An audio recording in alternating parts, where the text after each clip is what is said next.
really is unfair to suggest that science is driven by some kind of agenda, say a naturalist agenda as opposed to supernaturalist agenda or something of that sort. Science is driven by a skeptical examination of the evidence, of the facts. So we do go where the facts lead us. Science is not driven by a naturalist agenda? Well, I guess that depends on what you mean by science. Listen to the difference between the way these two scientists come to the same conclusion. To me, it's not a theory anymore. I've looked at the genetic code of this wide diversity of species, and it's a continuum. Yes, well, evolution is a fact. I mean, that's right. There's no question about that. Notice Craig Venter on the left says he no longer looks at evolution as just a theory, meaning he has maintained a healthy skepticism while examining the facts, and feels he has finally seen sufficient evidence to view evolution as a fact. Dawkins, on the right, however, states that evolution is an unquestionable fact. Does that sound like skeptical examination of the facts to you? Sometimes the way we say things can reveal things about the way we think. And here we're seeing two different ways of thinking about science. Doesn't it seem like a lot of people today are confusing narratives with science? I don't think that is a coincidence, and it's not so new. So let's get into how narratives were first introduced into science. Ernst Mayr, an evolutionary biologist like Dawkins, describes this introduction in no uncertain terms. In an article from the Scientific American's July 2000 issue, Mayr writes, "Darwin introduced historicity into science." Okay, what does that mean? Evolutionary biology, in contrast with physics and chemistry, is a historical science. A historical science, but it's not like physics and chemistry. Not like them how? Well, the evolutionist is trying to explain events in the distant past. So, laws and experiments are inappropriate techniques. Instead, one constructs a narrative. It couldn't be more clear. Darwinism was the first narrative to be associated with science. A branch of science that relies on concepts rather than natural laws, and has nothing to do with experimentation since it is not repeatable. So evolutionary biology is the untestable kind of science? Okay, I can't imagine how that could possibly be a bad thing. But before moving on, I want to be clear that Ernst Mayr is not saying this as a criticism of evolutionary biology. He is arguing that concepts are just as valid as natural laws, and that narratives are just as valid as observation through experimentation. I disagree, and I think a lot of other people do too. But I didn't want to misrepresent what he was saying. And this brings up the whole question of just what is science? And my answer to this is that the former idea that physics was the exemplar of science and that there were some other less scientific sciences, if I may use that description, is absolutely wrong. And a series of what philosophers have referred to as provincial sciences, of which biology indeed is one, but physics indeed is another one. Physics is not different from the others, is not better than the others. Do you notice what Ernst Mayr does there? He said biology and physics are different types of science. Because he knows evolutionary biology is different than chemistry and physics, but he equivocates evolutionary biology with biology, then concludes biology and physics are different. But that is not really valid. Biology is the scientific study of life, and that includes things like bioorganic chemistry, which does use experimentation to validate its hypotheses about how life operates at the chemical level, where it does follow natural laws and physics. So really, he should replace biology with evolutionary biology here. But then it would sound ridiculous to say chemistry and physics are not superior to a narrative. This point really is important, that some scientists really believe that narratives are an important part of science. But let's stop for a minute to think about how this could really happen. I think the best counter-argument I've heard to critiques similar to the one I've given so far is that this so-called narrative is actually something akin to modeling. No one has a problem with modeling in science, right? People have the wrong impression of what science is. That science tells a story, and it's a story like any other story. But the difference is it's a story that makes predictions. You can make predictions about things you haven't measured yet. Say, if life formed this way, then I can do this experiment in the lab and observe something I haven't yet seen. And if I do that enough, and all my predictions are consistent with what I see, then I can say that I'm not post-dicting, I'm predicting. If you replace the word story here with model, then I can kind of agree with that. Although he does mention predictions turning out to be correct, he left out the other scenario. If the model's predictions turn out not to be correct, and enough of those predictions fail, then it's not a scientific model. Good models don't get prediction after prediction wrong. So let's see how this narrative or model of evolutionary biology works in the real world. Remember that Craig Venter and Richard Dawkins are both evolutionists. To me, it's not a theory anymore. Evolution is a fact. I mean, that's right. There's no question about that. Venter was the first human to have his DNA sequenced, and is the founder of the Institute for Genomic Research. Dawkins is touring Venter's facility as part of a series called The Genius of Charles Darwin, the Uncut Interviews. This tour fits the theme of his series because, as Venter explains, the genomes that have already been sequenced provide strong evidence supporting Darwin's tree of life. Sequencing another mammalian genome won't give us any new genes. We've absolutely saturated that part of the tree. Okay. It's the same machine code that's going on. We find themes repeated, going back into the simple viruses to bacteria, plants, animals, all the way up through the human genome. So they both agree that there is a single tree of life, and the universal machine code of DNA is the best proof of that.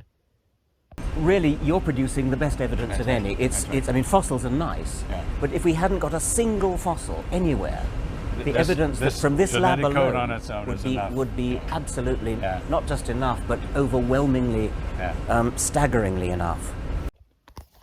They also both agree that Craig's work has produced so much data, it outweighs all evidence previously used to support theories, and is overwhelming support for whatever conclusions it produces.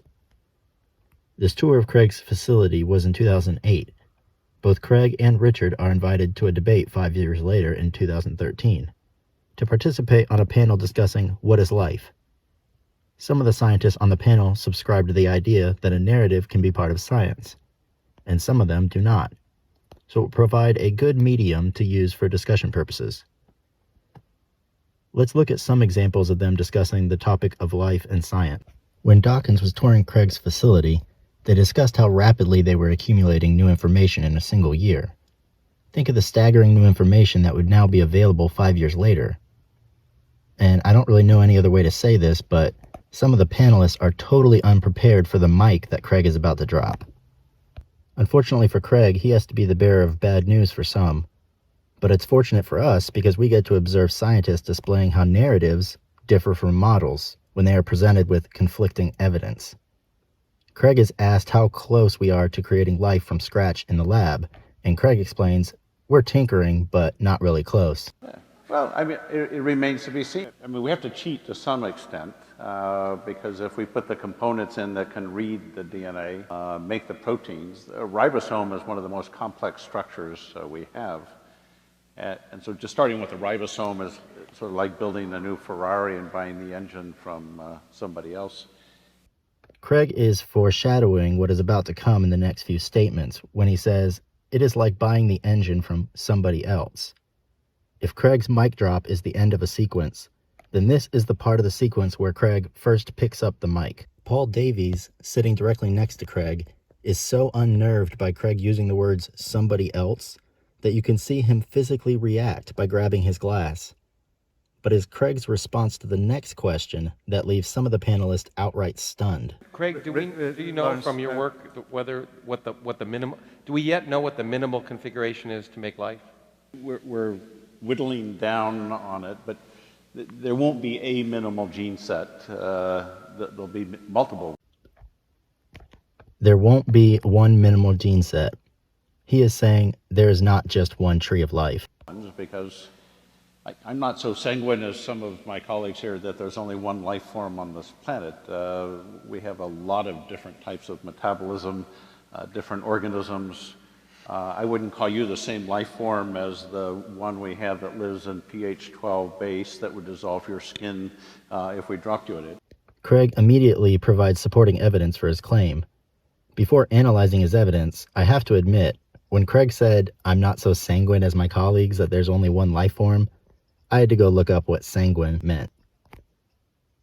Sanguine means being optimistic or positive, especially in an apparently bad or difficult situation.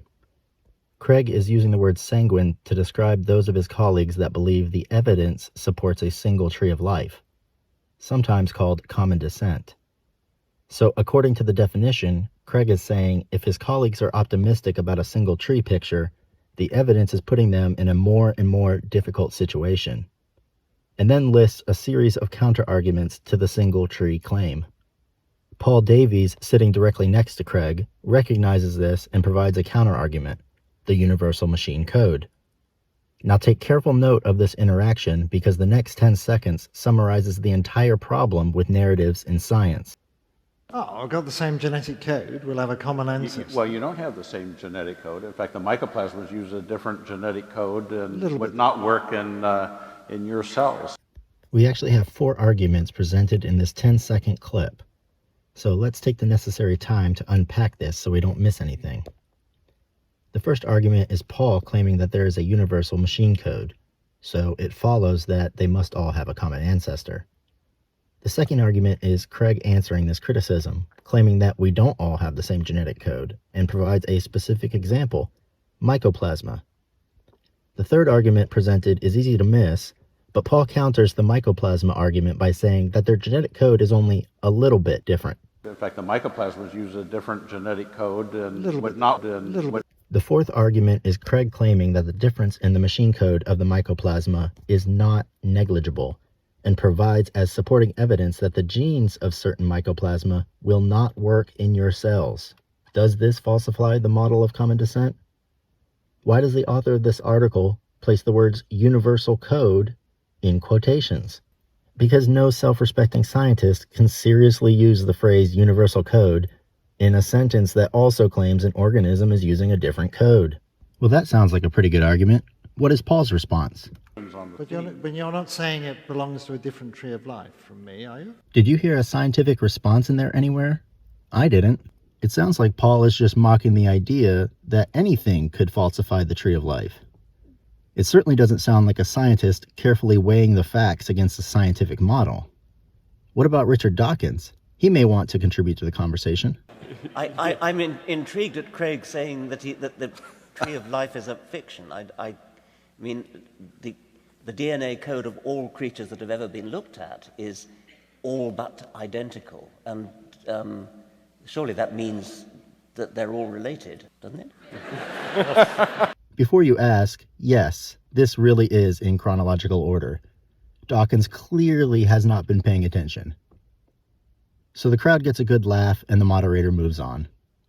What about Chris McKay, the NASA guy who wants to go to Mars? I side with Richard on this and not with Craig Venter. I think there is only one type of life on Earth, one, and if we had 2, that would be a lot more. There's only one we know about. Yeah, there's only one we know. Paul is right. There's only one we know. Did you hear him articulate a scientific argument in there? Neither did I. Well, I guess now we know more people disagree with Craig. There are also 2 Nobel Prize winners on the panel. What do they have to say? The first to answer is Lee Hartwell. The more we learn about cells, incredibly complex things, and to go from what we can see today to try to reason where it came from, I think is really impossible. Given what we currently know about the cell, trying to reason where the cell came from is probably impossible. That sounds like a scientist that is skeptically awaiting more evidence and isn't concerned with narratives. No, I don't have anything to say about this particular discussion. I do research. Ooh is right. That is the sound you make when another scientist tells you, "You don't even science, bro." Clearly, Sid believes there's a difference between narratives and research. So Craig has argued that multiple forms of life have already been discovered on this planet, using multiple lines of evidence. Several other scientists have made no attempts to refute the lines of evidence presented in support of the argument. Then those same scientists in front of Craig, in the same room, within the same hour, are betting with each other how long it will be before a second form of life is discovered. Another question you just... Yeah, I was gonna disagree with Paul. In fact, I'll make him a bet right now. Second generation life on Earth. What I said was, if it's there, Okay. if there is a second form of life on Okay. Earth, we could find it in 10 years. Okay. Because it may not be there. Yeah, no, I was going to say that in the next century, which is good because neither of us will collect, Right, that we right, won't right, find yeah. any evidence for a second Genesis. Let me ask you, what evidence do you think they would accept in order for you to win that bet? Have they not made it clear that no evidence can challenge their belief in a single tree of life? If you thought the lack of self-awareness would end there, you'd be wrong. Alternative microbial life on Earth, Paul, we did that, but how serious do you think? Well, I'm relying on people like Craig to find it, because he's going out trawling the planet. If anyone is set up to look for something seriously weird, it's got to be his outfit. That's right. The scientist that refuses to acknowledge or refute Craig's argument that a second form of life has already been discovered says that if any evidence does exist, he'd be relying on Craig to find it. Okay, enough of that. This is the problem with narratives being considered part of science. The narrative is never truly allowed to be challenged by the evidence. But like I said earlier, this is nothing new. Let me show you my favorite example, which I heard about listening to philosopher of science Paul Nelson. There was a puzzle in the early days of studying genetics that scientists were trying to solve. How is DNA converted into proteins? They knew DNA held the information for how to build proteins, and that there were ribosomes for building the proteins, but didn't know how the information was being transferred between the two. So a brilliant scientist named Francis Crick recognized the relevant functional necessity. This Crick, I think, grasps must be a semantic relationship. In other words, this surface is going to mean this amino acid, all right? And you need 20. So this is a deductive inference from functional necessity that these features must be present. But at the time, this adapter that Crick hypothesized had not been discovered. Another scientist, James Watson, who had previously worked with Crick to discover the double helix structure of DNA, did not like the idea at all, specifically because it was too complicated to have ever evolved at the origin of life. I agree. If all life uses DNA, and DNA requires these adapters to exist, then the common ancestor would have to have such a complicated adapter. Believing that would randomly spring into existence at the very beginning of life was more than Watson thought he could accept. I would too. Darwin would have agreed with Watson. We know this because in his book on the origin of the species, Darwin lists conditions that, if satisfied, would falsify his entire theory. One of those conditions was, if it could be demonstrated that any complex organ existed, which could not possibly have formed by numerous successive, slight modifications, my theory would absolutely break down. This is the way a scientific model is presented. It includes the conditions that would tell you it's not true and should be rejected. A narrative includes no such conditions. So Watson recognizes that the existence of such an adapter would falsify Darwinism, and that is the specific reason that he himself provides for why he rejected the idea. Several years later, the adapter, now known as messenger RNA, was discovered. So, thought experiment. If evolution is a scientific model, and the conditions have just been met that cause the model to absolutely break down, would such a model still be taught today? No, it wouldn't. But a narrative would. See, with a narrative, Watson is able to simply expand the narrative to incorporate what he previously thought impossible. Since the adapter exists, and evolution must be true, then we must have been wrong that such an adapter could not have evolved. Wow, what an interesting new mystery for science to solve. See how that works? Does that sound even remotely scientific? So if a theory has broken down, how do scientists come to grips with the pesky evidence that creates so many failed predictions? They use words like peculiar and weird to describe the aspects of reality that make them feel uncomfortable. Listen to Francis Crick and Paul Davies provide us with perfect examples of these mental gymnastics. We're more worrying about neurons and systems of neurons, but we're always on the lookout to see whether there's some neurons with peculiar properties, just as DNA has peculiar properties compared with protein. We're always on the lookout for that. Can I address, you said a definition of life. I have had a stab at a definition of life because for me the most important thing is about the information processing capabilities, because I know of nothing other than life or the products of life, like computers, that process what we might call semantic or contextual information. That to me seems to get closest to the heart of what is really weird about life. Well, computers are not products of all life, just humans. What makes humans different from the rest of life that allows them to accomplish inventing computers? Intelligence, obviously. So we know that life has the ability to process contextual information, and we know computers have the ability to process contextual information. We know that computers have intelligent causation. So why would we think that any other system capable of processing contextual information would have any other cause other than intelligence? Otherwise, you just have to dismiss the evidence as being weird or peculiar. So with that, I think I've said enough for this video. Thanks for watching. Take care.